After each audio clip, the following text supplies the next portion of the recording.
व्यासं सुखं गौडपदं महन्तम्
विचार करते हुए वाक्य भाषा का विचार कर रहे थे। यहाँ पर ये जो आत्मा है वह सुखी दुखी इत्यादि नहीं है।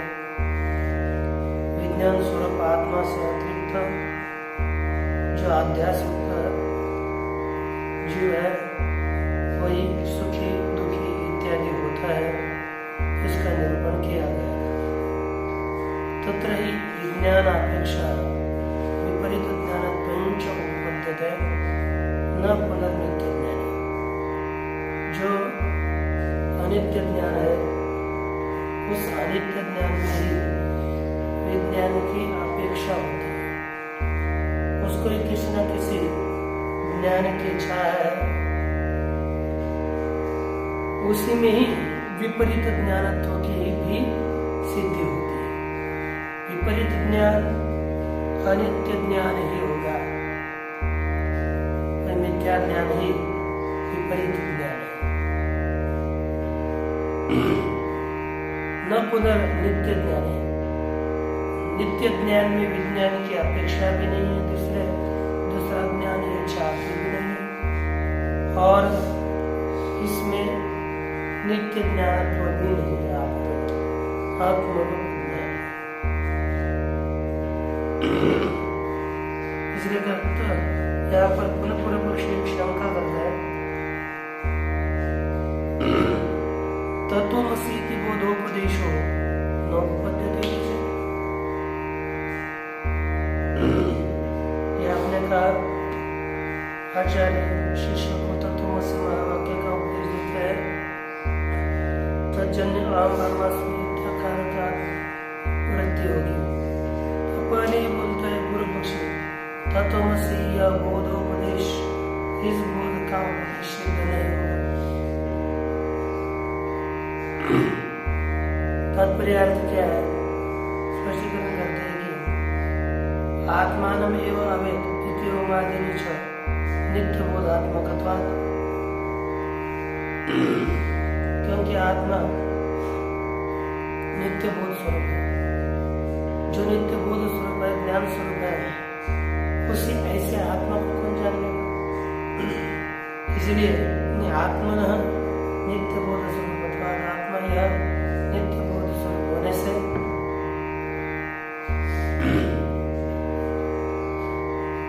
यहाँ पर आत्मानमेवावेद इत्योमादिनी, आत्मा को ही जाने इत्यादि जो वाक्य है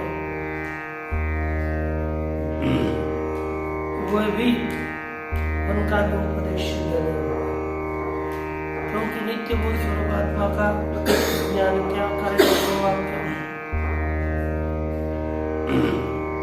नहीं आदित्यो अन्येन प्रकाशते, अतः तदर्थ बोधोपदेशो अनर्थक है। जैसे सूर्य होता है, सूर्य दूसरे सूर्य के द्वारा प्रकाशित नहीं किया जाता, इसलिए यह बोधोपदेश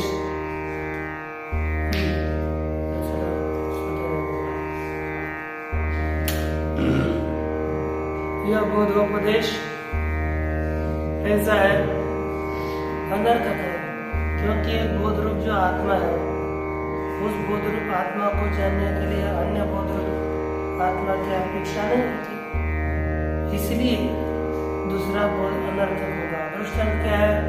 जैसे एक सूर्य है, उस सूर्य को दूसरा सूर्य प्रकाशित नहीं करता, वैसे इस जीव का आत्मा को दूसरा प्रकाशित कर सकते हैं। तब बोध रूप आत्मा को बोध कैसे प्रकाशित करें?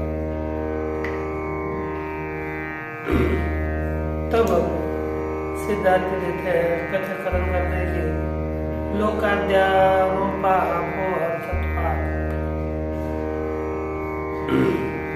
बोध का उपदेश किस लिए है?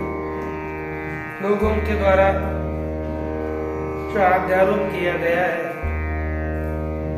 उस अध्यारोप के अभ्यास के निवृत्ति के लिए बचे वाक्य है। अपो अर्थात निवृत्ति, लोग के द्वारा किए गए अध्यारोप के निवृत्ति के लिए है, इसलिए कोई समस्या। सर्वात्मनि नित्य ज्ञाने बुद्ध्यादि अनित्य धर्मालोकया अध्यारोपिता, सबका आत्मा कौन है? नित्य विज्ञान, उसमें ही लोगों ने बुद्ध्यादि धर्मों का आरोप किया हुआ है। आत्मविवेकतः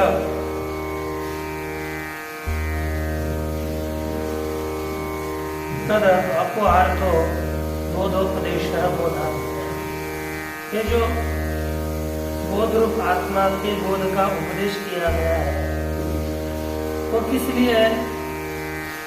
तद आत्मविवेक किस लिए है? तद अपवार्थ, लोगों के द्वारा अध्यारोपित किया गया, यानी जो अध्यारोप किया गया उस अध्यारोप की निवृत्ति के लिए यह बोधोपदेश है। जो बोधोपदेश है आत्मविवेक है, किस लिए है? लोगों के द्वारा आरोपित किया हुआ जो अध्यारोप है, उस अध्यारोप की निवृत्ति के लिए यहाँ पर बोध का उपदेश किया गया है। तत्र च बोधा बोधौ समंजस्य, कहाँ पर? उस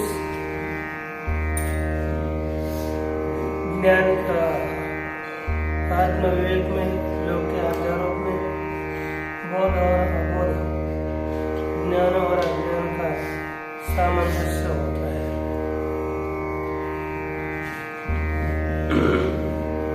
आत्म विषयक अबोध भी हो सकता है अज्ञान के कारण,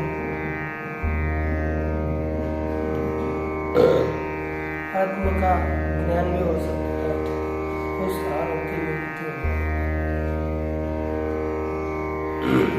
कहते कि आगे दृष्टांत देकर अन्य निमित्तत्वात् उदक इव औष्ण्यम अग्नि निमित्त रात्रि हनि इव आदित्य निमित्त लोके। ये कहते कि ये इसका सामंजस्य कैसे संभव है का ये अन्य निमित्त है, बोध और अबोध, ज्ञान और अज्ञान।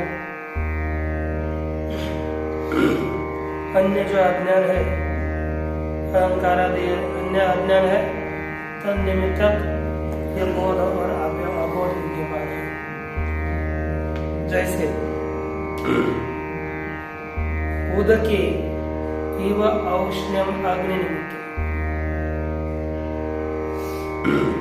जैसे उदक में अर्थात पानी में जो उष्णता आती है किन निमित्तक है, अग्नि निमित्तक है। इसी तरह जैसे पानी में उष्णता अग्नि निमित्तक है, उसी तरह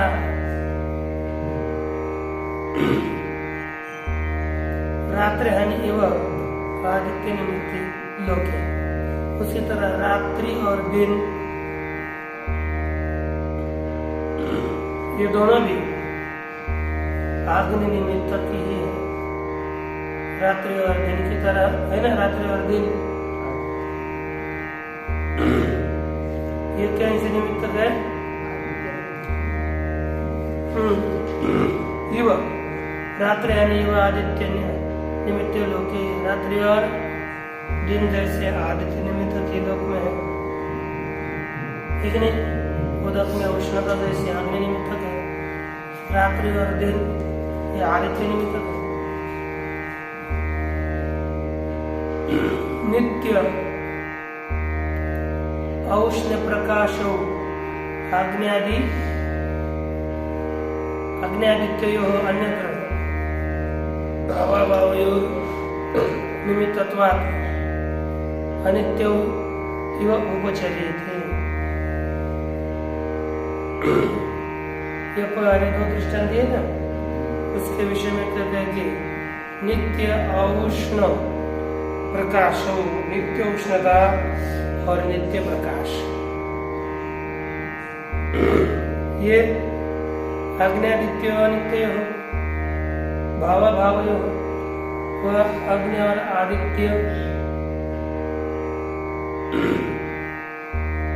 इनसे अन्यत्र निमित्तत्वा निर्निमित्तत्वा, निमित्त रहित होने से अनित्य उपचरित है। वैसे तो ये निर्निमित्तक है, लेकिन यहाँ पर जो निमित्त के कारण आ गया उष्णता अग्नि इत्यादि वायु जल में, तो निर्निमित्तक ये नहीं, ये तो कैसे होगा फिर सनिमित्तक। दक्षग्नि प्रकाशयिष्यति सविता इति तद्वत्, ज्याप्रमाणे जिस तरह अग्नि जलाए सूर्य प्रकाशित करेगा, ऐसे वाक्यों का प्रयोग होता है। एवं सुख दुख बंध मोक्ष आदि आरोपो लोकस्य तद अपेक्षा तत्वमस्यात् आत्मानमेव आवेत् इत्यादि आत्मोपदेशेन श्रुतया केवलम आद्यारोप अपवादाः सन्ति। कहा कि इसी तरह सुख दुख बंध मोक्ष आदि आरोपों लोकस्य, ये जो आरोप तद अपेक्षा, उस आरोप की अपेक्षा करके ही तत्वमसि आत्मानमेवावेत, तत्वमसि को तत्वमसि आत्मानमेवावेत इत्यादि आत्मावबोधोपदेश। इस तरह क्योंकि अध्यारोप की अपेक्षा करके ही तत्वमसि इत्यादि वाक्य आत्मा क्या ज्ञान के उपदेश से श्रुतयः केवलम अध्यारोपापहर्ता।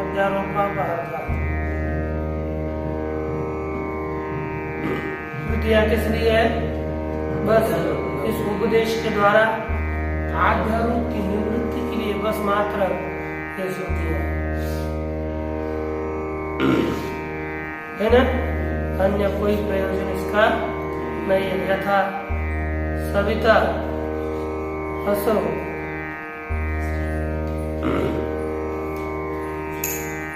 प्रकाशयते आत्मानमृतत्वम्, जिस तरह यह सूर्य अपने आप को प्रकाशित करता है, उसी तरह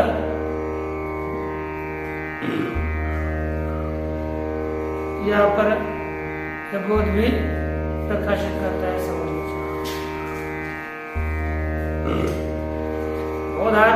बोधा ब्रह्मत्वम,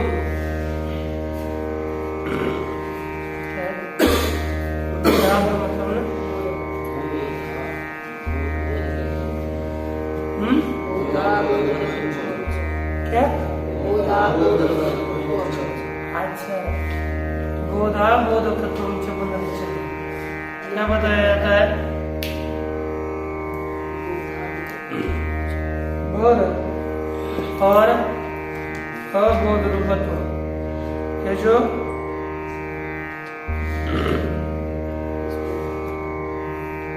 पुनः कहा जाता है नियमार्थम। मैं बोला कहा गया हमारा है ना, बोधा बोध कर्तृत्वंच नित्य बोधात्मनि। देख, बोध कर्तृत्व और अबोध कर्तृत्व किसमें है? नित्य बोध रूप आत्मा। तस्मात् अनित जो अनित, तस्मात् अन्य अविदिता, इसलिए यह ब्रह्म अविदित से अतिरिक्त है। यद्वा यदि यस्य अधि तत्तो अन्य सामर्थ्यात् यथा अधिवृत्त्यादिना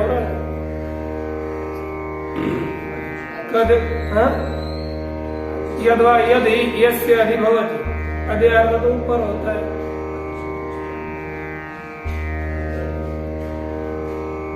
आदि शब्द से अन्य अर्थ अलग। यदि यस्य अधि भवति, जो जिससे अलग होता है, ततो अन्य सामर्थ्यात्, तत्व उसके अन्य के सामर्थ्य से यथाधि वृत्त्यादि न राजा, जिस तरह वृत्त्यादियों के से अन्य अलग कौन होता है? राजा। अव्यक्तम एव अविदितम ततो ये अन्य इत्यार्थ। क्या हो गया? पहले अविदित से अतिरिक्त बताया है, तो अविदित कौन है? तो कहा अव्यक्त को अविदित कहते हैं। उससे अन्य अलग ही आत्मा तक है। विदितम अविदितम च व्यक्त व्यक्त है। विदित कौन है? व्यक्त। अविदित कौन है? अव्यक्त। ये विदित और अविदित ये कार्य कारण है। कार्य कारण रूप से उनकी कल्पना की गई थी।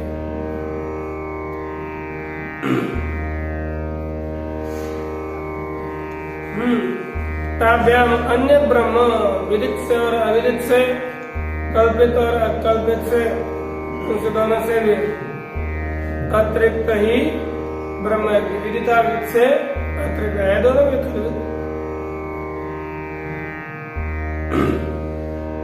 इसलिए कहा वो ब्रह्म कैसा है, आर्य का अलग है, विज्ञान रूप भी है, सविशेष प्रत्यस्तमित इत्येवं समुदायार्थ है ना, विज्ञान रूप है, सविशेष प्रत्यस्तम, सभी प्रकार के विशेष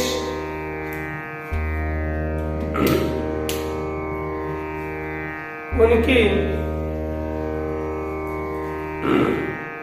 उन सब का जिसमें अभाव हो चुका है।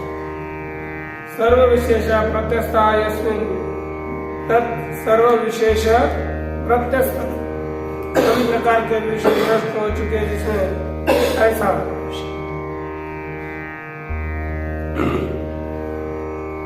अतएव आत्मत्वात् न है यह उपादेय, इसलिए यही आत्मरूप होने के कारण हेय और उपादेय दोनों भी नहीं है। अन्य भी अन्य न हेय उपादेय, जो अलग हो उसके द्वारा हेय और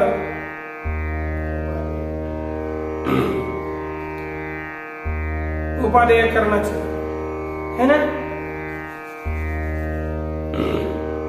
न तेनैव तदीयस्य कस्यचित् हेयम् उपादेयं वा भवति, न तेनैव उसी रीति से तदीयस्य कस्यचित् हेयम् उपादेयं भवति, जिस किसी पुरुष का वह हेय त्याज्य और ग्राह्य होता तो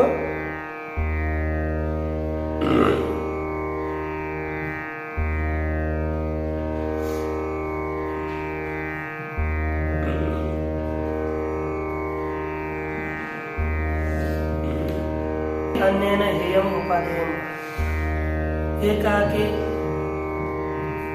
अन्य पदार्थ है अन्य के द्वारा ग्राह्य और त्याज्य होता है, उसके द्वारा ही उसका ग्रहण और त्याग नहीं होता। अर्थात जो ग्राहक है उसके द्वारा स्वयं ही स्वयं का ग्रहण भी नहीं होता।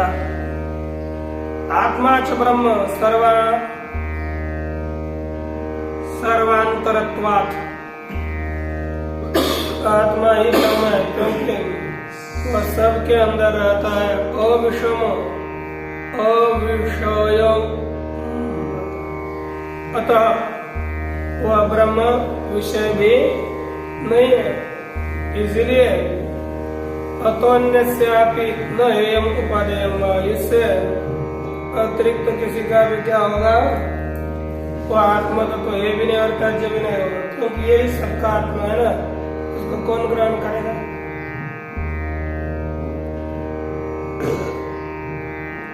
व्याच चक्षुरे इति अस्वातंत्र्यम तर्क प्रतिषेधार्थ, यह कहा कि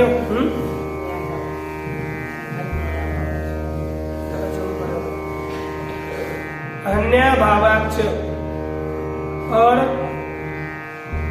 ब्रह्म से अतिरिक्त दूसरा सभी पदार्थों का अभाव भी, क्योंकि आत्मा एवं सर्वम ईश्वर के द्वारा जितना भी दिखता है वह सब कुछ आत्मा रूप है, दूसरा कोई पदार्थ है ही नहीं। इसलिए दूसरे पदार्थ का अभाव होने के कारण आत्मा को जानने वाला कौन हो, अगर आत्मा को कोई भी नहीं जानेगा।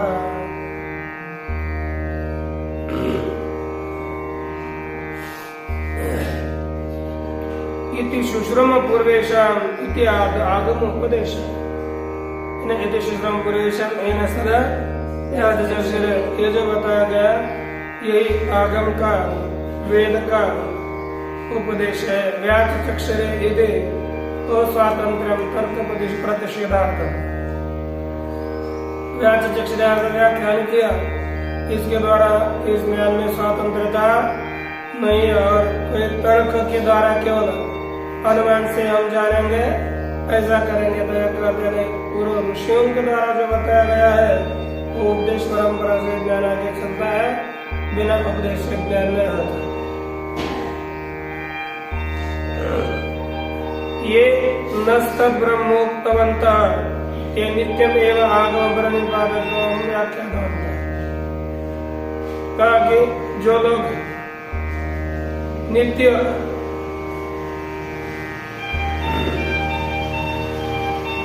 जो ये न तब ब्रह्म उक्तवन्तः, जिन लोगों ने हमको उस ब्रह्म का कथन किया, ये नित्यमेव वे लोग सभी नित्य ही आगम ब्रह्म प्रातिपदिकम व्याख्यातवन्तः। आगम वेद ये ब्रह्म का प्रतिपादक है, ऐसा उन्होंने बताया।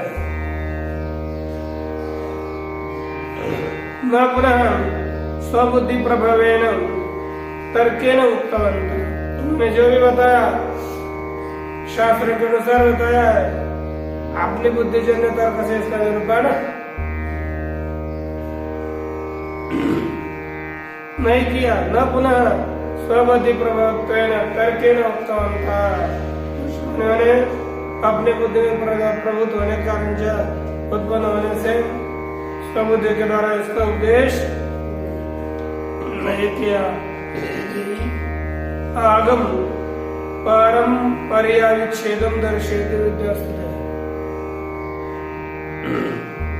इस तरह आगम परंपरा का अविच्छेदक विद्या की स्तुति के लिए श्रुति दिखाई। तर्कस्तु अनवस्थितो भ्रांतो भी होते, तर्क तो अनवस्थित भ्रांतो भी, वो अनवस्थित यानी जो एक अनैकाग्र चित्त हो, भ्रमिष्ट हो, ऐसे पुरुष को भी तर्क हो सकता है।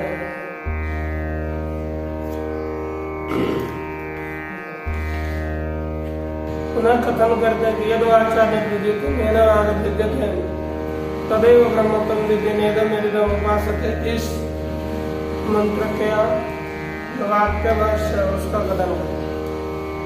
यद वाचा इति मंत्रानुवाद दृढ़ प्रतीति है।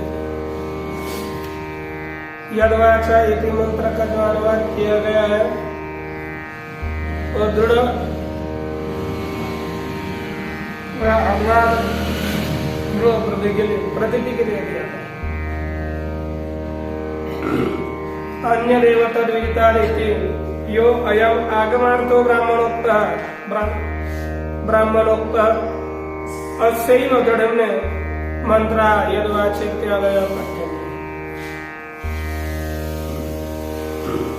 ताकि अन्य देवता अथवा विद्यात अधिक इसके द्वारा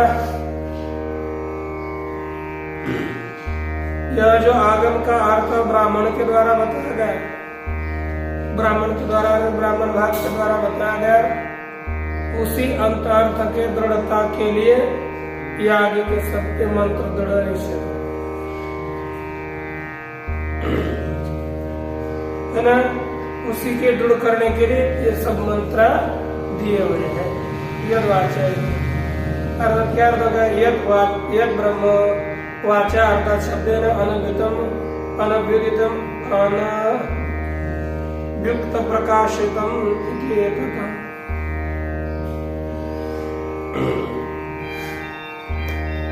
अनभ्युक्त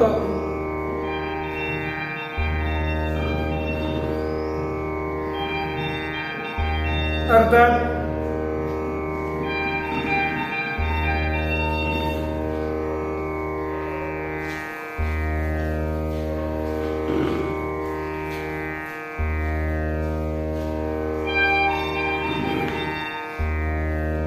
शब्द के द्वारा अनभ्युदितम, अनभ्युदितम का अर्थ क्या है? अनभ्युक्तम, जो नहीं कहा गया, अर्थात अप्रकाशितम इति, जो वाणी के द्वारा प्रकाशित नहीं किया गया। एक ये वाक अभ्युद्यते, लेकिन जिसके द्वारा वाक की वाणी प्रकाशित होती है, इस वाक्य से वाक प्रकाश हेतुक्ति, वाणी को प्रकाशित करने का एक मौका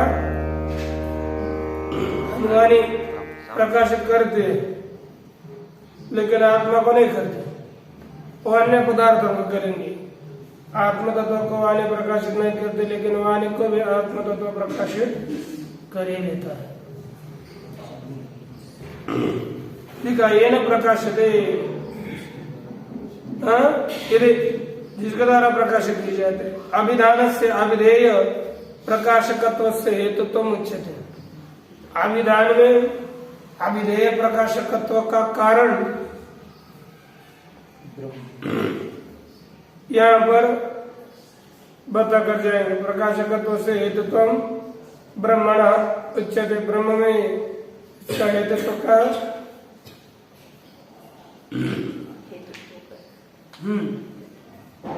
प्रकाशत्व का हेतु कहा गया है। ब्रह्म के प्रकाश का हेतु